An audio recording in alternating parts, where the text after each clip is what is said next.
नमस्कार, केबी न्यूज़ देख रहे हैं आप। केबी न्यूज़ खबर आपकी में आपका स्वागत है। मौसम का मिजाज बदल रहा है, यानी कि कोटद्वार में भी लगभग सुबह और शाम के समय थोड़ी ठंड है।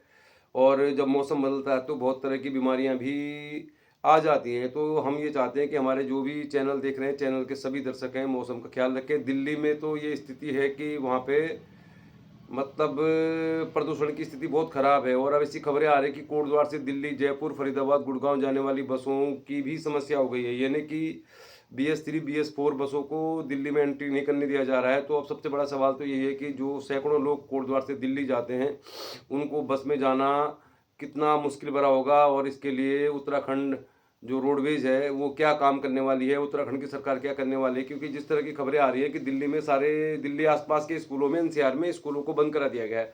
मतलब दिल्ली के आसपास इतना प्रदूषण है, वहाँ पे प्रदूषण का जो लेवल है दुनिया में सबसे ज़्यादा है। तो अब सबसे बड़ा सवाल ये है कि अगर आप सुबह घर से निकले और आपको दिल्ली जाना है और आप सोच रहे हैं कि बस में बैठ के हम दिल्ली चले जाएंगे, तो ये इतना आसान नहीं है। क्योंकि दिल्ली NCR में जो B3 B4 है, मतलब ये जो आम बसें चलती हैं जिनसे धुआं निकलता है, उनके प्रवेश पर प्रतिबंध लगा दिया गया है। तो ये एक बहुत बड़ी समस्या है। और उम्मीद करते हैं कि उत्तराखंड की सरकार हो या कोटद्वार में जो रोडवेज को देखने वाले अधिकारी हैं, इस ओर ध्यान देंगे। तो मौसम का ख्याल रखिए, आप अपने स्वास्थ्य का ख्याल रखिए, क्योंकि बहुत सारी समस्या आ रही हैं। और आज एक खबर आई है कि एक रोडवेज के चालक को रोडवेज चलाते चलाते हार्ट अटैक हो गया। और बहुत बड़ी मतलब शुक्रिया मनाने वाली बात है कि बहुत बड़ी दुर्घटना हुई नहीं। तो चलिए, फिर स्वास्थ्य कारणों पर आप ध्यान दीजिए। और मौसम बदल रहा है, तो मौसम बदलने के साथ साथ आप अपने आप को भी बदलिए। जो जीता वही सिकंदर, यही आज की हमारी खबर का शीर्षक है। पूरे देश में चुनाव इस समय हो रहे हैं और लोकसभा चुनाव से ज़्यादा जो चर्चा है इस समय चुनाव की है। और महाराष्ट्र में चुनाव है, झारखंड में चुनाव है, उत्तर प्रदेश में भी उपचुनाव हो रहे हैं। और उत्तराखंड की एक सीट है केदारनाथ। और केदारनाथ की सीट में कल जिस तरह से शराब बांटने का वीडियो वायरल हो रहा है, मतलब कल 8 बजे के बाद जब मैंने फेसबुक खोला तो एक मुकेश नेगी जो फेसबुक यूजर है, उन्होंने लाइव दिखाया कि किस तरह से केदारनाथ विधानसभा में शराब बांटी जा रही, मैकडबल की पेटियां वहां पे दिखाई गई लाइव। और ये बड़ा पेचीदा मामला है। और सबसे बड़ी बात यह है कि कहा जाता है कि सूर्यास्त उत्तराखंड मस्त। तो उत्तराखंड में शराब बांटने की बात नहीं है। उत्तराखंड के कोटद्वार शहर में शराब की पहले 2 दुकानें थी, अब 5 दुकानें हो गई हैं। तो क्या सरकार के पास कोई योजना नहीं है, कोई स्कीम नहीं है? मतलब शराब ही सब कुछ है। तो जिस तरह से शराब बांटी जा रही थी केदारनाथ में और जिस तरह से वहाँ पे शराब को पकड़ा गया, तो ये माना जाए कि देवभूमि में अब शराब चुनाव जीतने का भी एक मानक है। या यूं कह लीजिए सरकार की आय का स्रोत भी शराब ही है, मान लीजिए। तो इस तरह से उत्तराखंड बनाने के बाद जिस तरह की अवधारणा थी उसको सफल नहीं किया जा सका। आज भी सरकार डिपेंड है कि खनन हो जाए, शराब की दुकानें बढ़ जाए, शराब से सरकार को पैसा मिलता है, खनन से सरकार को पैसा मिलता है। और कोटद्वार में इतने सारे पुल हैं जो खनन के भेंट चढ़ गए।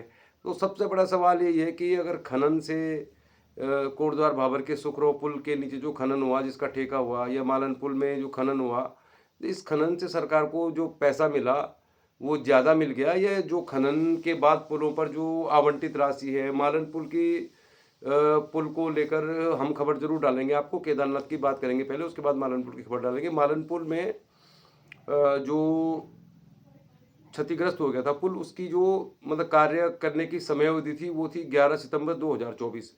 यानी मालन पुल को 11 सितंबर 2024 तक तैयार हो जाना चाहिए था। ये बाकायदा वहाँ पर एक बोर्ड लगा है, उसमें लिखा हुआ है। तो या तो सरकार लोगों का उल्लू बना रही है या लोग खुद ही उल्लू बन रहे हैं। यानी कि जो मालन पुल के टेंडर की बात थी, पहले 10 करोड़ था, फिर 27 करोड़ हो गया। और अब मालन पुल को बनाने की जो तारीख थी वो खत्म हो गई है। मतलब यानी कि मालन पुल के बाहर अगर आप जाएंगे, वहाँ पर एक बोर्ड लगा हुआ है जिसमें लिखा हुआ है कि मालन पुल के कार्य की समय समाप्ति की अवधि 11 सितंबर 2024 है। अब सितंबर, अक्टूबर, नवंबर भी चला गया। DM पौड़ी ने जरूर वहाँ पर इस तरह के आदेश दिए हैं जो समाचार पत्रों में खबरें छपी हुई हैं कि भाई अगर पुल में दिन रात काम करेंगे तभी पुल बनेगा। और अगर इसमें काम की रफ्तार तेज नहीं हुई तो फिर जो इंजीनियर हैं, जो जूनियर इंजीनियर, उनकी तनख्वाह काट दी जाएगी। तो ये सब कुछ एक मतलब एक छलावा है। अब तनख्वाह उनकी कटेगी या नहीं कटेगी, कौन देखने जाएगा? अगर मैं मालन पुल में या PWD का इंजीनियर हूँ तो मेरी सैलरी कटी या नहीं कटी इसका पता पब्लिक डोमेन में कैसे चलेगा? और प्रिंट मीडिया तो मालन पुल में जब काम चल रहा था तो बड़ी तेज़ी से खबर दिखा रही थी कि अब ये हो गया, पिल्लर बन गए। सबसे बड़ा सवाल तो यही है कि मालन पुल के अगर सारे पिल्लर नए बनेंगे तो फिर इसमें तो बहुत समय लगेगा, क्योंकि 3-4 पिल्लरों को बनाने में ही कंपनी अभी तक कामयाब नहीं हुई। और इस पुल को बनाने की जो समय अवधि थी, जो मालन पुल के इंट्रेंस पे बोर्ड लगा हुआ है उसमें लिखा हुआ है कि मालन पुल के निर्माण कार्य की समय अवधि की समाप्ति की जो तारीख है 11 सितंबर 2024 है। तो भैया ऐसे ही चल रहा है उत्तराखंड में, और पहाड़ में पहाड़ियों को शराब की लत लगाई गई है और शराब की बहुत सारी दुकानें हैं। और ऐसा भी माना जाता है कि बहुत सारे मतलब जो जागरूक लोग हैं ये कह रहे हैं कि उत्तराखंड के जो पहाड़ी लोग हैं उनका जो खास तौर पर युवा हैं, मतलब जो मेल हैं, उनका कुछ मकसद नहीं है, मतलब उनको शाम को शराब चाहिए, उसके बाद बाकी कुछ हो रहा है नहीं हो रहा है कह नहीं सकते। उत्तराखंड में केदारनाथ चुनावी सीट का घमासान जारी है। मतलब मान के चलिए आपकी बीजेपी कांग्रेस दोनों ही पार्टी के नेताओं ने अपनी पूरी ताकत झोंक दी है वहाँ। पुष्कर सिंह धामी केदारनाथ की कसम खा रहे हैं, और वहाँ पर जो प्रत्याशी हैं आशा नोटियाल वो मंच पे रो रही हैं। और उसके बाद जब वहाँ पे शराब पकड़ी गई तो फिर आप मान के चलिए कि कांग्रेसियों ने हंगामा किया। कल रात से ये वीडियो वायरल हो रहा है, बहुत ज़्यादा इसको मीडिया कवरेज नहीं मिल रहा है, क्योंकि अब सरकार के पास संसाधन है, सरकार ही सब कुछ कराती है। और ऐसी वहाँ पे जो वीडियोज़ वायरल हो रहे हैं जिसमें ये कहा जा रहा है कि जो कांग्रेस पार्टी के कार्यकर्ता हैं वो कह रहे हैं, उनको बीजेपी वाले धमका रहे हैं कि सरकार हमारी है, पुलिस हमारी है, प्रशासन हमारी है, हम तुम्हारा सर फोड़ देंगे। तो भैया सरकार किसी की भी हो तो उत्तराखंड की सरकार है। उत्तराखंड के पहाड़ की मूल भावनाओं के साथ न्याय होना चाहिए। और जिस तरह से सतपुली में शराब पकड़ी गई थी, तो पहले तो उसका तो आज तक मालूम ही नहीं चला कि सतपुली में लोकसभा चुनाव के दौरान जो शराब पकड़ी गई थी उसका क्या हुआ। मालन पुल में विजिलेंस जांच की बात की गई थी कि मालन पुल क्यों टूटा, इसके लिए एक विजिलेंस जांच बनाई गई है, तो न तो विजिलेंस जांच की रिपोर्ट आई। सुखरो पुल में करोड़ों खर्च हो गए, मालन पुल में 27 करोड़ खर्च हो रहे हैं। और अभी माना जा रहा है कि गाड़ी घाट का जो पुल है उसके पिलरों को रिपेयर करने के लिए भी 2 करोड़ रुपए खर्च किए जाएंगे। तो भैया इतने करोड़ रुपए तो आपने खनन से कमाए नहीं, इससे ज़्यादा आपने खर्च कर दिए। तो कोटद्वार की जो विकास योजना है उनका क्या होगा। लालढांग मोटर मार्ग कड़वाश्रम, मालन पुल, मेडिकल कॉलेज, मोटर नगर का बस अड्डा। मुझे कल 1-2 भाई साहब मिले थे, कह रहे यार आप इस पर खबर नहीं डाल रहे हो। तो मैंने यही बोला उनको, भैया ऐसा है कि ये जो मामला था भाई मोटर नगर का जो गड्ढा है ये कोर्ट में चला गया मामला। कोर्ट में दरअसल इस मामले में क्या है कि अब पता नहीं, इतनी अच्छी एक मल्टी शॉपिंग कॉम्प्लेक्स की योजना थी मोटर नगर जो बस अड्डा, उसमें एक मल्टी स्टोरी शॉपिंग कॉम्प्लेक्स बन रहा था जिसमें नीचे पार्किंग थी, सैकड़ों दुकानें थी। और उस समय 10 लाख 20 लाख रुपए की एडवांस जो मनी ली गई उन लोगों से जो दुकान खोलना चाहते थे। अब इस मोटर नगर के बस अड्डे का जो एक गड्ढा है, इसका मामला क्या है सच बताओ तो मुझे भी मालूम नहीं है। और ये मामला कोर्ट में है।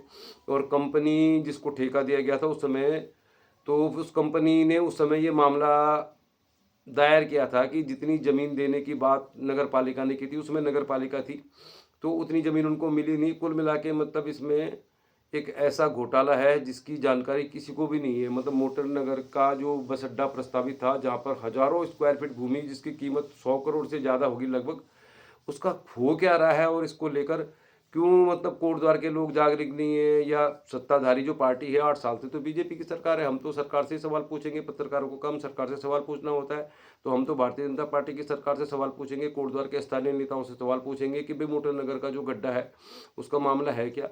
अगर इसमें कांग्रेस पार्टी के लोग दोषी हैं तो उनको पनिशमेंट दो आप, और अगर आप खुद दोषी हैं तो फिर ये तो वही वाली बात होगी कि जिसकी लाठी उसका भैंस। अब केदारनाथ में शराब बांटी जा रही है, मैकडबल की पेटियों को वहाँ पे लाइव दिखाया जा रहा है, इसके बावजूद अगर वहाँ पे कुछ कार्रवाई नहीं होती तो ये माना जाएगा कि उत्तराखंड में अब लोगों को यही लगता है कि शाम को शराब मिल जाए, चुनाव में शराब मिल जाए, फिर चाहे सरकार किसी की बने, यही माना जाएगा ना। फिर जो जीता वही सिकंदर, हाथ की खबर का टाइटल है। अगर केदारनाथ के चुनाव में पुष्कर सिंह धामी चुनाव जीतते हैं तो उनकी स्थिति मजबूत हो जाएगी। और हमारी तो समझ में ये बात इसलिए नहीं आ रही है कि केदारनाथ की सीट के हारने से बीजेपी को क्या फर्क पड़ने वाला है। भाई उत्तराखंड की सरकार में 50 से ज़्यादा एमएलए बीजेपी के हैं, एब्सोल्यूट मेजोरिटी की सरकार है। पुष्कर सिंह धामी को केंद्र की सरकार का वरद हस्त प्राप्त है, तो फिर क्या मामला है। अब समझ में यही नहीं आ रहा कि क्यों इतना जोर लगा रही है बीजेपी उस सीट पर। और जिस तरह से वहाँ पे शराब पकड़ी गई है तो ये माना जाए कि सरकार एन केन प्रकार इस चुनाव को जीतना चाहती है। चुनाव से पहले ऐसे ही लगता है, सारे चुनाव जब होते हैं, हरियाणा का चुनाव हो, चाहे झारखंड का हो, चाहे मुंबई का हो, मतलब महाराष्ट्र का हो, तो विपक्ष को ऐसा दिखाया जाता है मजबूत है, लेकिन जब चुनाव का परिणाम आता है तो अक्सर बीजेपी जीतती है। भले ही 2 उपचुनाव में बीजेपी हार गई, लेकिन केदारनाथ के चुनाव में बड़ा जोर लगाया। आज चुनाव प्रचार खत्म हो गया, 5 बज गए, और अब परसों वोटिंग होनी है और मालूम चलेगा। फिर तो ये मान के चला जाए कि यानी कि जो जीता वही सिकंदर। यानी केदारनाथ की सीट में अगर बीजेपी चुनाव जीतती है तो पुष्कर सिंह धामी की स्थिति मजबूत हो जाएगी। पुष्कर सिंह धामी तो महाराष्ट्र में चुनाव प्रचार करने जा रहे हैं, और उनको उनकी कार्यशैली को लेकर बहुत सारे वहाँ पे आरोप लग रहे हैं। अब केदारनाथ में जो मंदिर में सोना पीतल का मामला हो, वहाँ से शिला को दिल्ली स्थापित किए जाने की बात हो, चाहे 4 धाम रूट को कैंची धाम से डाइवर्ट करने की बात हो, मुद्दे तो बहुत सारे हैं, लेकिन मुद्दे तभी तक प्रभावी रहते हैं जब चुनाव और परिणाम नहीं आता। अब जो जीता वही सिकंदर। पुष्कर सिंह धामी वहाँ पे चुनाव जीतते हैं, जिसके लिए उन्होंने एड़ी चोटी का जोर लगाया हुआ है। सबसे बड़ी सवाल तो यही है कि कोई भी अगर विधायक चुनाव लड़ता है अपनी विधानसभा में, अगर अपने मैनिफेस्टो को लागू कर दे तो फिर इतना प्रचार करने की क्या जरूरत है। मतलब पूरा मंत्रिमंडल वहाँ झोंक दिया गया है। पुष्कर सिंह धामी खुद वहाँ पे इतने दिनों से प्रचार कर रहे हैं। भैया, आप लोगों ने केदारनाथ के लिए जो घोषणाएं की थी उनको अगर आप पूरा कर देते हो, आपको प्रचार करने की क्या जरूरत है। किसी भी विधानसभा में अगर कोई भी जो प्रत्याशी है उसने जो मैनिफेस्टो दिया है, चुनाव के समय जो घोषणाएं की हैं, उनको अगर वो लागू कर दे तो फिर चुनाव जीतने के लिए इस तरह के चुनाव प्रचार की जरूरत नहीं। लेकिन जो जीता वही सिकंदर। अगर केदारनाथ सीट में पुष्कर सिंह धामी यानी बीजेपी जीती तो फिर धामी जी की स्थिति मजबूत हो जाएगी। अब बात करते हैं कोटद्वार की। कोटद्वार के मालन पुल के बारे में आपको हमने बता दिया। वहाँ पे मालूम नहीं चल रहा क्या स्थिति है। डीएम पौड़ी आए थे, डीएम पौड़ी ने मालन पुल का निरीक्षण किया। इस दौरान हमारी उनसे मुलाकात होगी, तो हमने उनसे एक छोटा मोटा काम करवा लिया। इंटर कॉलेज मुटड़ा के खेल मैदान में लाइट भी लगवा दी हमने, और वहाँ पे बहुत सारी झाड़ियाँ थी तो वो भी साफ़ होगी। तो हमारे लिए तो इतना ही काफ़ी है कि कोटद्वार के इंटर कॉलेज मुटड़ा के खेल मैदान में बिल्कुल साफ़ सफाई हो गई है। और डीएम से हमारी बात हुई तो डीएम ने तुरंत उसको लागू कर दिया। मतलब वहाँ पे सफाई भी हो गई, वहाँ पे लाइट भी लग गई, वहाँ पे बहुत सारे बच्चे प्रैक्टिस करते हैं, खासतौर पर हॉकी के। और इंटर कॉलेज मोटरढाक की हॉकी टीम ने कोटद्वार के स्पोर्ट्स स्टेडियम की हॉकी टीम को 5-0 से हरा दिया। कोटद्वार में खेल का बड़ा अच्छा कल्चर है। और कोटद्वार की अंडर 14 फुटबॉल टीम ने पौड़ी डिस्ट्रिक्ट के टूर्नामेंट को जीत लिया है। मतलब मैंने पौड़ी में गर्ल्स वॉलीबॉल हुआ, गर्ल्स फुटबॉल हुआ, उसको भी जीता। कोटद्वार में जो बॉयज़ फुटबॉल हुआ वो भी जीता। तो भाई कोटद्वार भाबर में स्पोर्ट्स का कल्चर है। स्पोर्ट्स के कल्चर को बढ़ावा देने के लिए यहाँ पर खबरें आ रही थी कि यहाँ पे बहुत बड़ा इंडोर कॉम्प्लेक्स बनेगा, केंद्रीय विद्यालय बनेगा। कोटद्वार की बात कर रहा हूँ मैं, लेकिन सब नील बटे सन्नाटा। मतलब कोई बात नहीं हो रही केंद्रीय विद्यालय कब बनेगा, कहाँ बनेगा, क्यों नहीं बन पा रहा। पहले भी तो कोटद्वार में मेडिकल कॉलेज के लिए भूमि हुई, डिग्री कॉलेज बना, पॉलिटेक्निक कॉलेज बना, हॉस्पिटल में भूमि अधिकृत की गई। लेकिन ये जो सरकार है इसके पास मतलब एक स्वीकृत किए हुए केंद्रीय विद्यालय के लिए ज़मीन उपलब्ध नहीं है। और हम तो खबर दिखाते हैं डंके के चोट पे। तो भैया ऐसा है कि निकाय चुनाव में भी स्थिति है। अब बात करते हैं निकाय चुनाव की। कोटद्वार स्पेशल में चलते चलते निकाय चुनाव की बात करते हैं। अब निकाय चुनाव का जो गणित है ना, बड़ा अलग टाइप का है।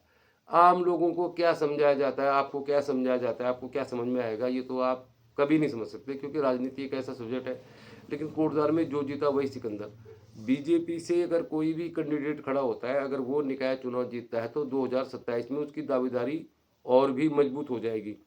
और ये मान के चलिए कि अगर बीजेपी में 5 प्रत्याशी हैं, मान के चलिए आप, पूर्व विधायक शैलेंद्र रावत, सुमन कोटनाला, वीरेंद्र रावत, या आप फिलहाल मान के चलिए राजगौरव नोडियाल, तो इनमें से जो भी टिकट लेगा और जो भी मेयर बनेगा वही विधायक बनेगा। क्योंकि बहुत लंबे समय से कोटद्वार के स्थानीय लोगों को टिकट नहीं दिया है बीजेपी ने।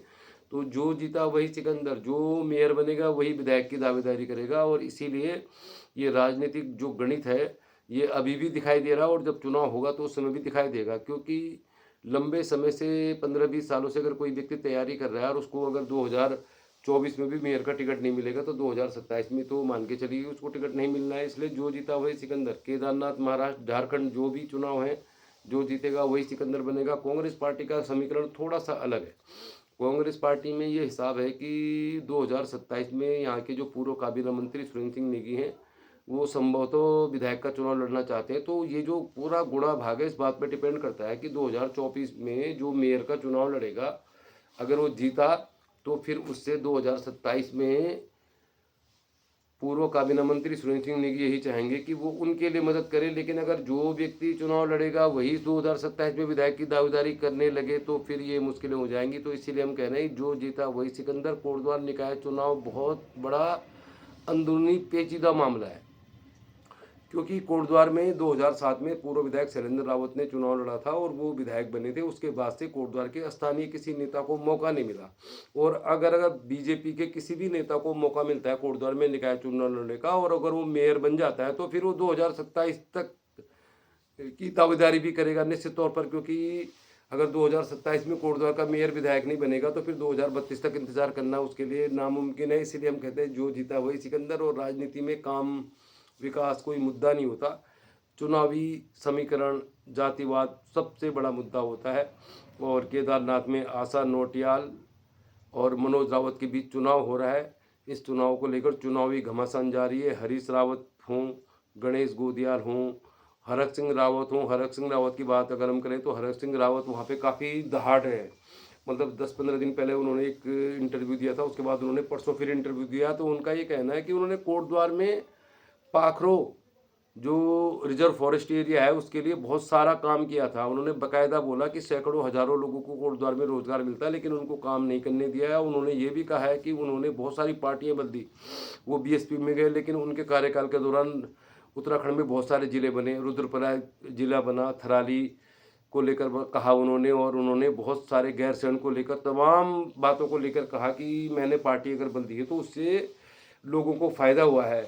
और हरक सिंह रावत वहाँ पे दहाड़ रहे। ईडी सीबीआई की जांच को लेकर भी उन्होंने बहुत तरह की बातें कही हैं। तो अब हरक सिंह रावत हों, हरीश रावत हों, गणेश गोदियाल हों या कोटद्वार से जितने भी कांग्रेसी वहाँ पे डेरा डाले हुए हैं, उससे चुनाव में क्या फ़र्क पड़ेगा ये तो कह नहीं सकते। चुनाव का परिणाम तो 20 तारीख को बाद आएगा। लेकिन ये जरूर मान के चलिए आप कि जो जीता वही सिकंदर। महाराष्ट्र की राजनीति में भी बहुत बड़ा ड्रामा है।